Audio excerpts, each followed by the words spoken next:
Ciao ciao les petits loups, bienvenue, welcome avec Taskiller85, j'espère que tout le monde va bien. Alors oui, on est déconfiné, c'est clair, ça fait du bien, mais il y a un vent de taré, donc je suis pas allé voler aujourd'hui. J'en profite pour vous montrer mes nouvelles petites gates que j'ai reçues hier, non avant-hier, pardon. Enfin bref, je les ai reçues. Et ben écoutez, super satisfait, je vais vous montrer tout de suite comment ça se passe. Donc moi j'en ai commandé 3 parce qu'elles sont actuellement en promo. Le prix normal je crois que c'est 33 € pièce. Et vous verrez, il y en a pour son argent. Mais avec le petit coupon, ça m'est revenu perso à 87 € je crois, pour les 3. Voilà, j'ai trouvé que 3 c'était un bon chiffre, sachant que j'ai déjà 2-3 drapeaux et une gate. Donc je vais vous montrer tout de suite comment ça se passe. Donc là vous la voyez repliée, tout simplement pour pouvoir la mettre dans la voiture. Soit vous la montez directement sur le champ de tir, soit vous les montez avant si vous êtes en voiture, et vous les glissez de cette façon-là dans la voiture. Donc là ça passe, on peut même les aplatir un petit peu plus. Donc je vous montre tout de suite comment ça se passe et juste après je vous la déplie. Donc ça arrive dans une petite housse pour pouvoir les transporter. Je vous dis, si vous voulez les monter sur place, alors on a les baleines, on a la toile et on a pas mal de petits piquets.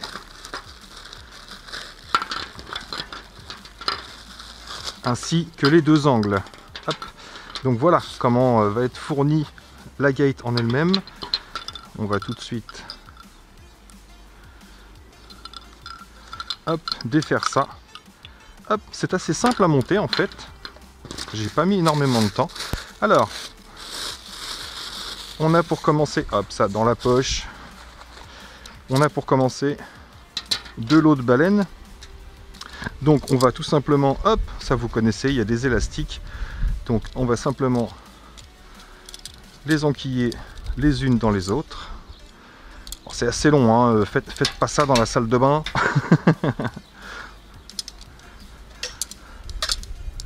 Il y a de la longueur, hop. Tac. Je vous le fais en live. Tac. Tac. Et voilà, on arrive au bout. Et il y a vachement de tac. Donc vous voyez la longueur. On arrive à quelque chose d'assez long. Je vais tout de suite assembler la deuxième. Alors pour la deuxième, faites attention parce que c'est la même chose. Alors 1, 2, 3, 4, 5 sections,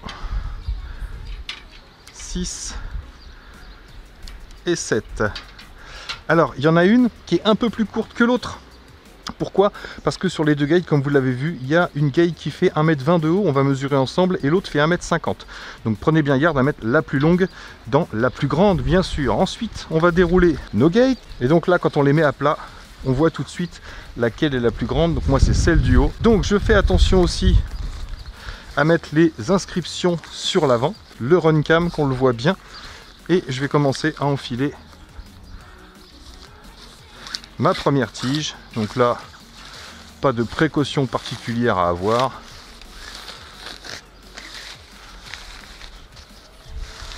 Si ça force, ne forcez pas, évidemment. Hop, on est au bout. Voilà, la première est enfilée. On va tout de suite enfiler la seconde.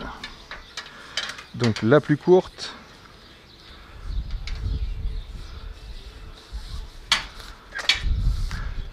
Ouais, j'ai été surpris, c'est vraiment bien fini. Je m'attendais pas à ça. Bon, je sais que Runcam fait du bon matos généralement. Donc voilà, on est arrivé tout au bout. Donc maintenant, on va simplement prendre nos petits coudes ici. Alors au début, on se dit comment on va faire. Alors au bout de chaque tige, vous avez ici un petit pas de vis.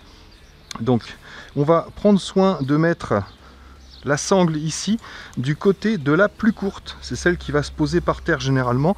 Si vous voulez utiliser les petites gates, eh bien posez la sangle du côté de la plus longue, mais ça n'a pas une grosse importance. Donc on va venir la visser ici, voilà, et ensuite on va simplement venir enquiller la deuxième, tac,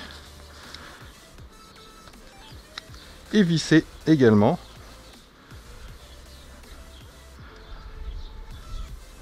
Au début, quand j'ai déballé, j'ai dit voilà, j'en ai pour un quart d'heure à la montée. Ensuite, on va mettre la sangle bien à plat.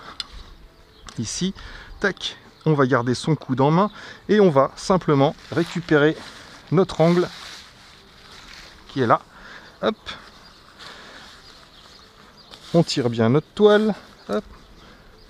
Voilà. Et on va venir, pareil, fixer nos petits pas de vis.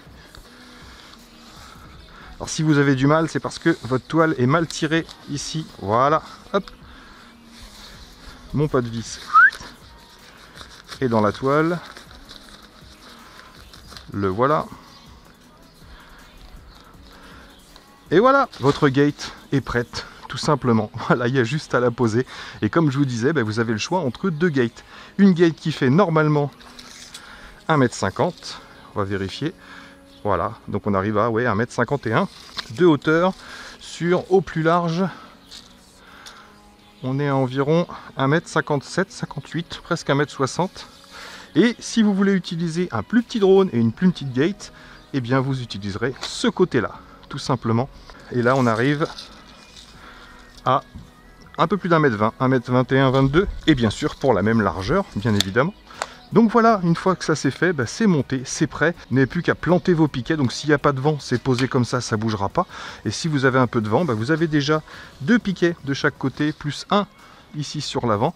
Mais comme je vous l'ai montré, vous en avez encore 2 supplémentaires si vous voulez piquer l'autre côté, tout bêtement, ou s'il y a vraiment beaucoup de vent. Mais s'il y a beaucoup de vent, on vole pas. Donc voilà, et comme vous l'avez vu, hop, une fois que vous voulez ranger, elle se replie. Donc ça c'est super simple. Vous allez prendre un côté ici. On a la sangle, donc on va ramener le deuxième côté, tout bêtement. Et ensuite vous allez faire une torsade ici. Vous voyez, vous pliez un côté sur l'intérieur et vous ramenez tout bêtement. Et ça c'est fait. Je vous le refais. Je vais faire l'autre côté. Tiens, je plie ça sur l'intérieur et l'autre je le ramène ici dessus. Voilà, et ensuite pour que ça tienne bien en place, pour bien verrouiller les choses, moi je passe mon piquet par en dessous et je viens me planter ici. Et ce qui fait que ça tient tout seul, il n'y a plus qu'à partir voler. Bon, vous avez tout compris, j'espère que ça vous plaît. Donc moi je suis prêt à repartir faire un petit peu de FPV. Et puis vous le savez, je ne suis pas forcément un amateur de race ou de racing, mais c'est vrai que dans un champ, avoir 2-3 petits drapeaux ou une gate ou deux, tout de suite ça donne un peu plus d'intérêt à la chose. On n'a pas toujours un arbre à traîner. Donc là, ça permet de s'amuser un petit peu. Donc ouais, bonne finition, bonne résistance de produit. On voit que les coutures sont belles, on voit que la toile est superbe, donc toile étanche bien sûr. Donc ouais, vraiment agréablement surpris. Tiens, je viens de voir un truc, on a des boutons pression. Donc ça, écoutez, c'est quand vous avez replié la toile, vous avez juste à clipser les pressions pour plus que ça bouge. Bien joué l'araignée. Il n'y en a que là. Oh ouais, il n'y en a que là. Et oui, donc pas besoin de mon petit système à 2,50 francs. Puisque c'est accroché par les pressions. Génial, je suis encore plus content. Grâce à vous, j'ai trouvé une autre astuce. Bon, j'allais pas vous laisser là-dessus. Comme beaucoup m'ont posé la question, au moins 2, vous m'avez demandé si on pouvait poser le Fimipalm sur un véhicule. Donc sur un drone, j'ai pas encore tenté, mais sur une voiture, pourquoi pas. Donc j'ai choisi la position allongée comme ça. Et bon, je pars pas en FPV, on va faire du pilotage à vue. Mais chose qu'il faut faire attention bien sûr, c'est éviter les cascades, éviter les retournements. Donc on va y aller tranquillement, c'est vraiment pour de l'exploration. Et on va voir ce que ça donne. Donc j'ai mis 2 pas de lipo antidérapant et j'ai percé pour pouvoir visser par en dessous le Fimival. Donc il tient vraiment bien, un élastique par dessus pour assurer sur le côté. Et maintenant je le mets en route,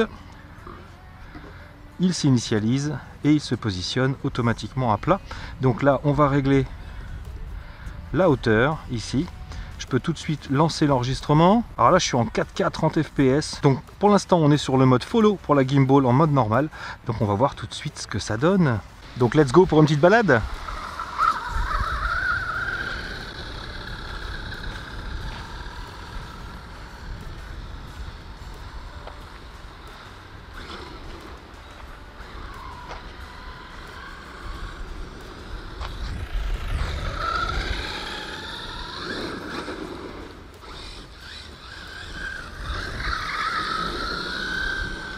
J'irais bien faire un tour dans les hautes herbes là-bas, on va plus rien voir.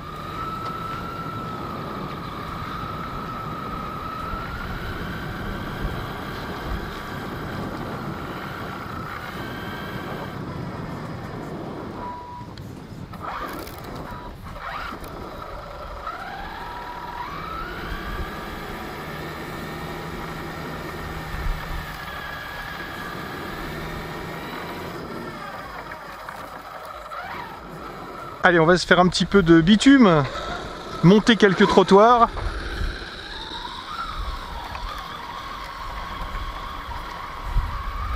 Donc je verrai qu'après ce que ça donne, bien sûr. Donc là c'est bien chaotique.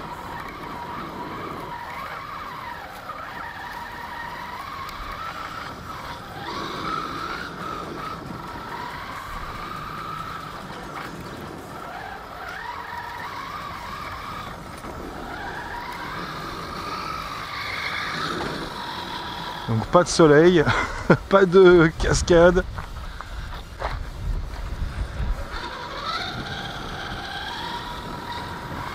Alors là c'est bien bosselé. Je monte et je descends les trottoirs. Ah, l'herbe est bien haute là. Waouh, c'est violent.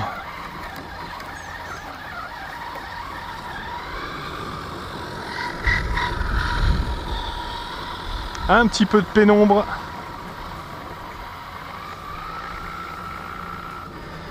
Donc ça, pour du franchissement, ça doit être terrible.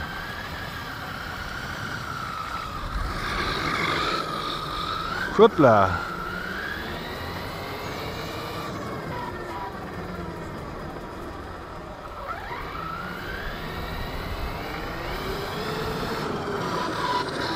Attention au freinage.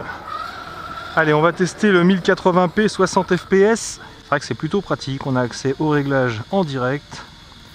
Donc 1080p 60 fps ici. C'est parti. Let's go.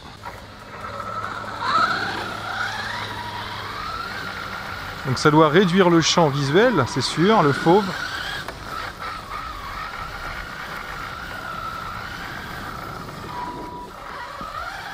Gros freinage.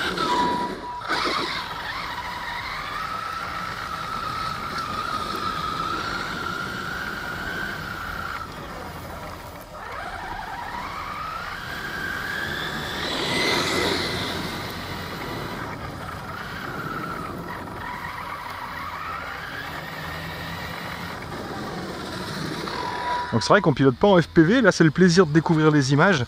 Je vais changer le mode de la gimbal. Je coupe et on va changer, on va mettre en mode FPV. Pour voir s'il y a une différence justement dans les oscillations gauche-droite. Parti!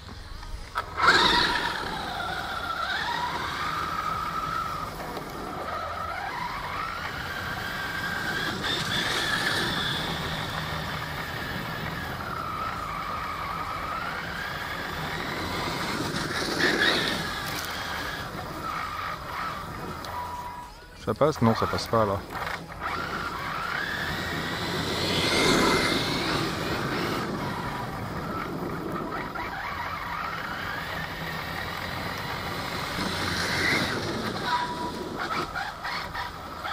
Bonjour.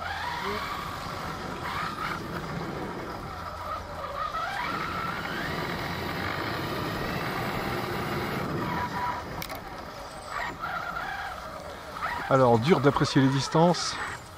Je vais faire le tour de l'arbre, mais je suis en train de lui grimper.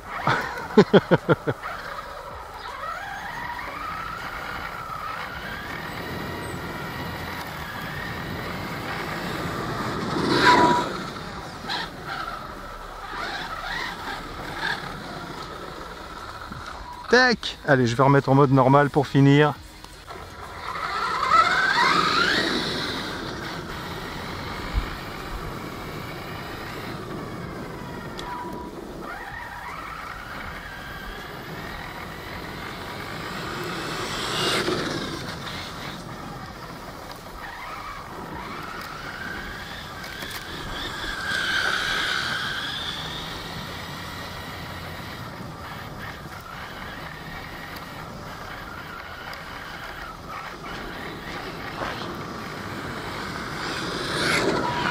Même pas peur. Un peu quand même.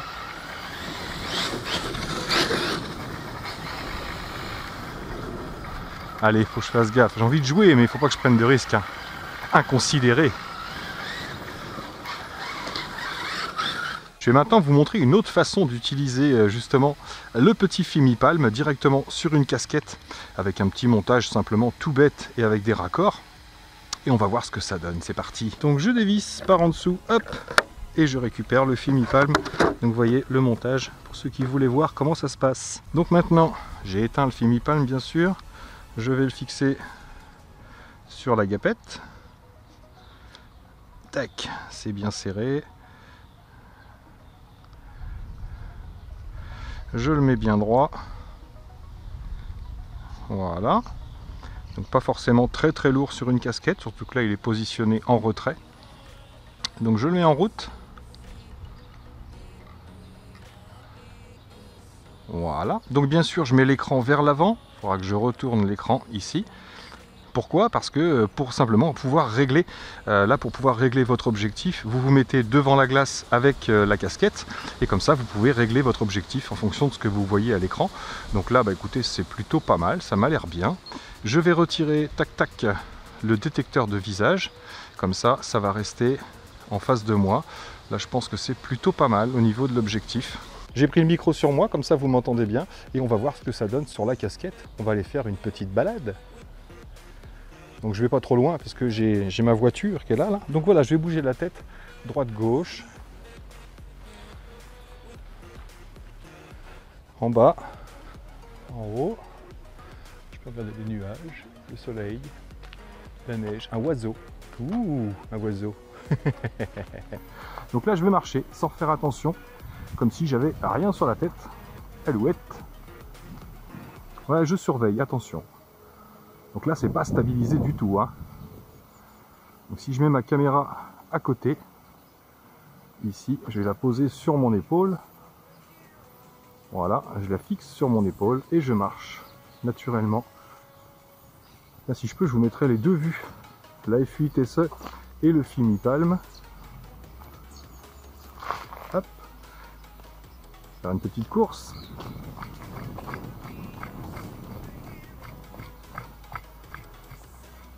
Donc voilà, le petit Fimi-Palm sur la casquette pour les petites prises de vue. Pourquoi pas, quand je recevrai le micro, je verrai si le son fonctionne bien. Et pourquoi pas vous faire quelques petites vidéos avec, comme ça vous n'aurez plus quand je bouge la tête cet effet de secousse directement. Donc voilà, allez, je remets la voiture en route, je vais m'amuser un petit peu sans la caméra. C'est parti, let's go!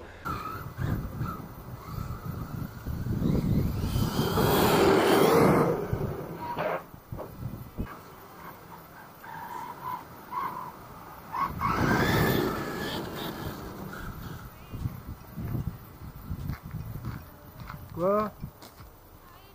Ici là? Vas-y là!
On tente.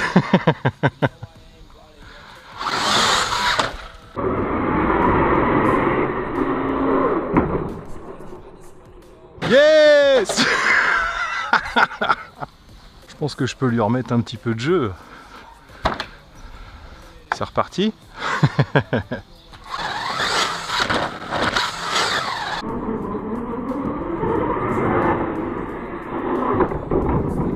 Yes.